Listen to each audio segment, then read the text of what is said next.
All right, welcome back. In our last video, we talked about the ideals of democracy, and now in Homework 1B, we're going to be talking more about the practical and historical applications of those philosophical ideals that we covered.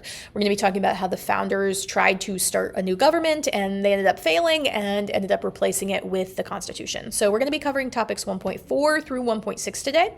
We're going to be hitting the Articles of Confederation, constitutional compromises, and then those specific mechanisms that Madison kind of helped design to prevent tyranny, basically, right? So let's start with the Articles of Confederation. So the Articles of Confederation, context, right, is the government that replaces our government after we declare independence from King George and the British rule, right? We declare independence because, if you remember from U.S. history, a few issues. Salutary neglect, which means that the king was kind of picking and choosing when to enforce rules and wasn't really being supportive of the colonies. Mercantilism was a big reason for that salutary neglect, because mercantilism is this economic system that really emphasizes like just acquiring as much precious metals like gold and silver as possible and then making money for the mother country, which would be England. The colonies were not really a priority in that system. And then, of course, we know the most famous one, which is taxation without representation. And so we did not have representation in Parliament, which was the British legislature, the lawmakers. And so we separated from them through the Declaration of Independence, which we will learn about in class. We learned about that last week when you're watching this. And we separate from British rule and we create our new government from scratch. That we call the Articles of Confederation. Now, we are kind of scarred, right? We're kind of traumatized from King George, who was a very, very strong central government. So now we almost swing the pendulum too far to the other end. So let's talk about the issues that arise when we create the Articles of Confederation. Number one is there was no centralized military. Each state had its own militia, but there was no central federal military.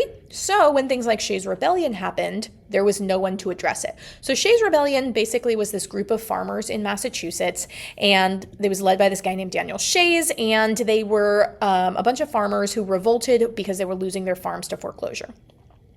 The state militias could not handle it. Massachusetts's military was too small, and so there was no federal army. And what ended up happening was that the federal government effectively had to let the revolution and the revolts die out on their own because there was no one really to stop it. And so that was a huge issue under the Articles of Confederation. Another issue was the lack of an executive branch to enforce laws. There was technically a president of the Confederation, but there was not really a president who was empowered to actually do anything. He couldn't really write executive orders, and there wasn't one big leader over the whole country. It was a confederation of states, and each state had its own government that was strong. And the biggest problem here is going to be taxation. There was no federal power to tax. They could ask states for money, but they couldn't force them. And so that was obviously a huge economic problem under the Articles. Next is a no national court system, which basically means there was no Supreme Court. Now, a lot of people hear this and they think, oh, there was no criminal law, so anyone could do anything they wanted. No, not necessarily. There was state laws and local laws that were enforced by state and local courts, but there was no Supreme Court to enact what we now know as judicial review. And so if states were arguing, they had to settle it themselves. There was no federal court to settle arguments between states. And then there was no power to regulate interstate commerce. And so states started taxing each other's goods, kind of like foreign countries would put in place tariffs. And it was an economic nightmare because there was really no federal regulations on that. And so Shays' Rebellion basically serves as this tipping point because the Congress realizes, oh, shoot, we kind of overshot, right? Like we were really traumatized from King George. And so we really wanted to make a weak federal government so we wouldn't have another King George. And we kind of overshot. We kind of made it too weak. So now we need to come back to the drawing board and we need to have the Constitutional Convention. And so, another issue is going to be the lack of exclusive power to coin money. So back on the economic issue front, each state had its own money, and each state could decide to take or not take other states' money. And so if you went from Massachusetts to New York and you wanted to use Massachusetts dollars, you may or may not be able to, and it was just a mess. So that leads us to the ratification of the U.S. Constitution. So the founding fathers meet in Philadelphia, and the original goal is to fix the articles, but they end up actually just throwing them out. And that brings us to topic 1.5, right? And so they have a bunch of arguments in this constitutional convention. And there are basically four really big ones, okay?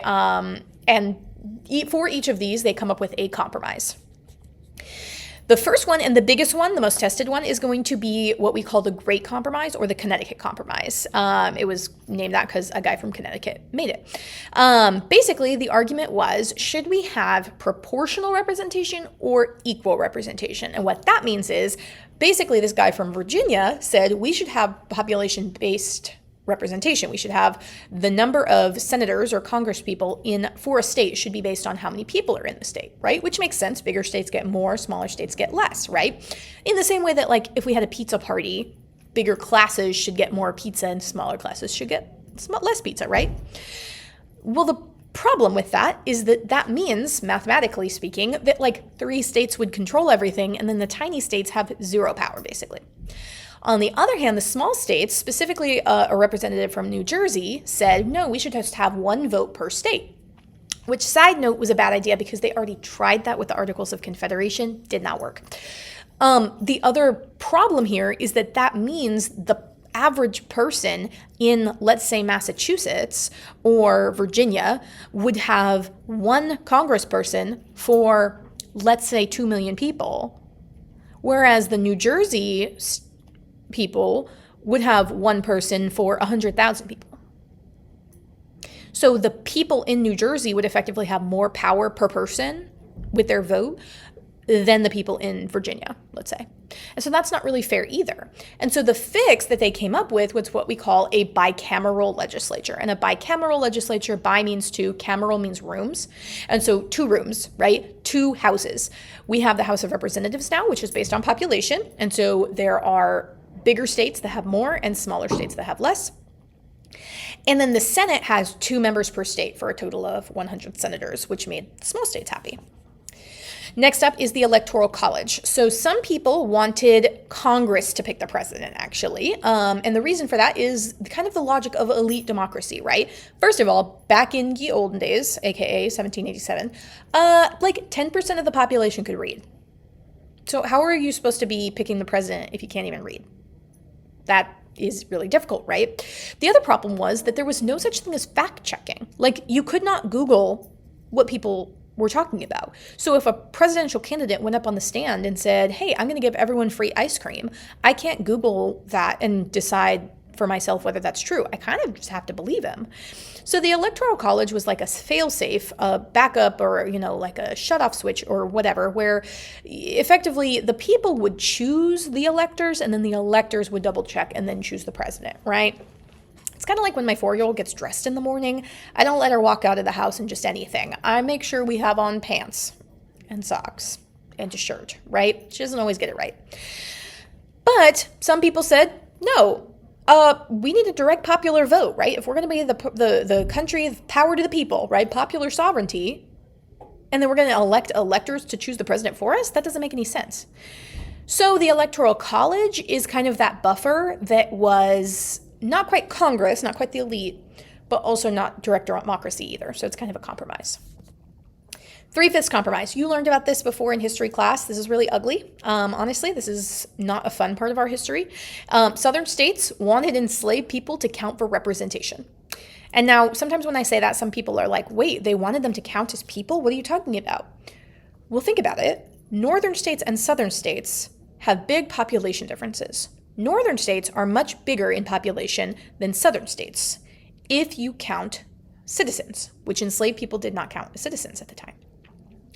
So the southern people said, well, we should be able to count our enslaved people because they take resources, right? Even though they couldn't, go to school or own businesses or property, right?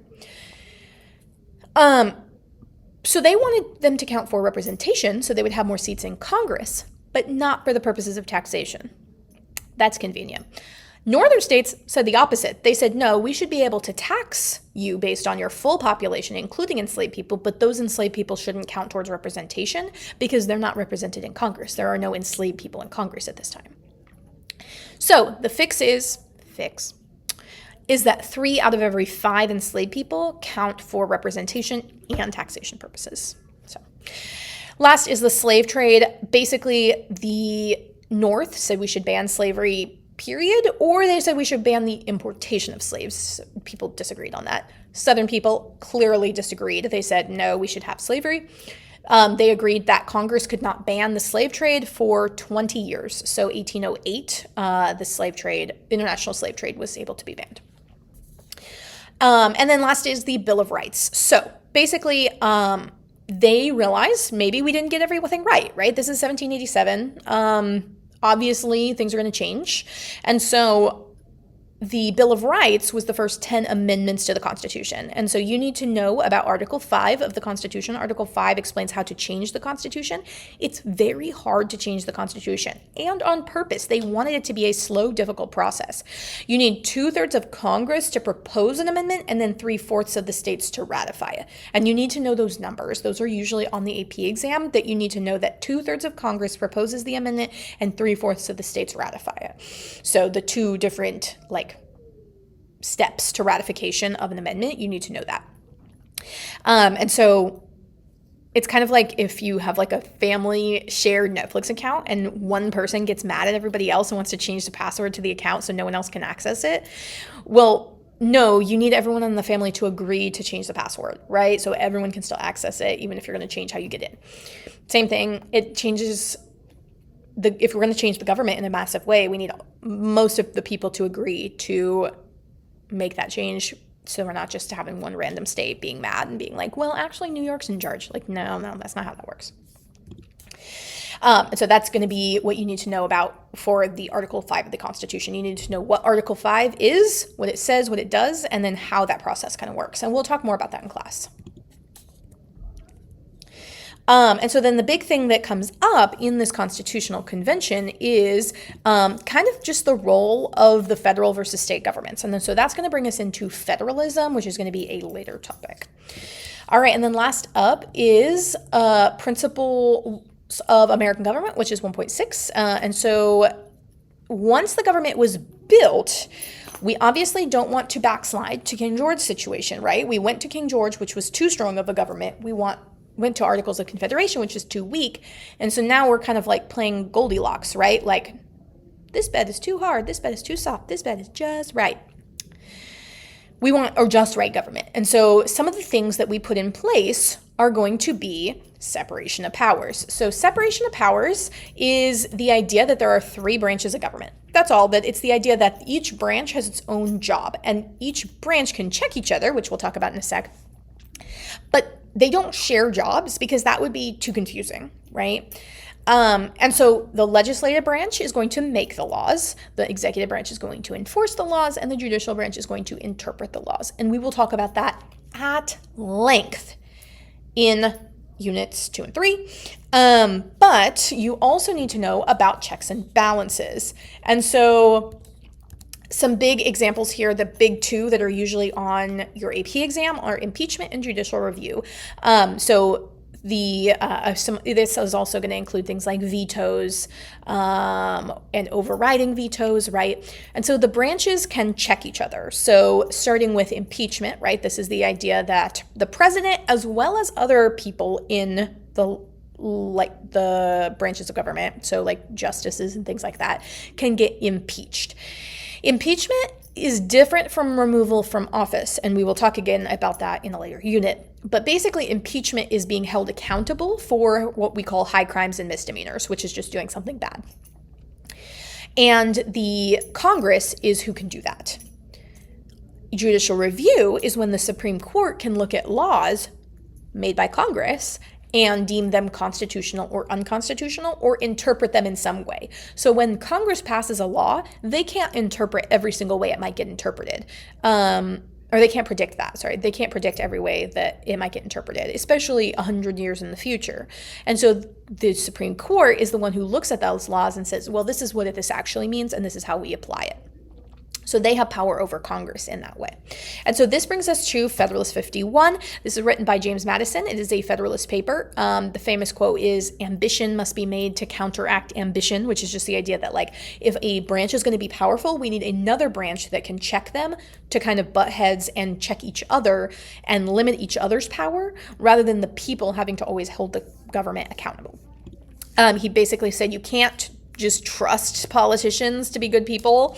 They might not be. And you have to design a system where your own government can check itself so that their own hunger for power can kind of keep those other branches in check. So it's kind of like rock, paper, scissors, right? Rock stops scissors, scissors stops paper, paper stops rock. And so no one move is most powerful. Right? And so they designed the government that way so that if the president tries to become a dictator, Congress can stop him. If Congress is passing laws that are unconstitutional, Supreme Court can stop them. If the Supreme Court is not doing well, they can get impeached, or maybe the president might appoint someone that they may or may not like. So it requires separation of powers to have checks and balances. So that is it for today. That covers 1.4 through 1.6. We've gone through Articles of Confederation, the Convention, and then the safeguards of the Constitution. So make sure that you really focus in your notes on the difference between separation of powers versus checks and balances.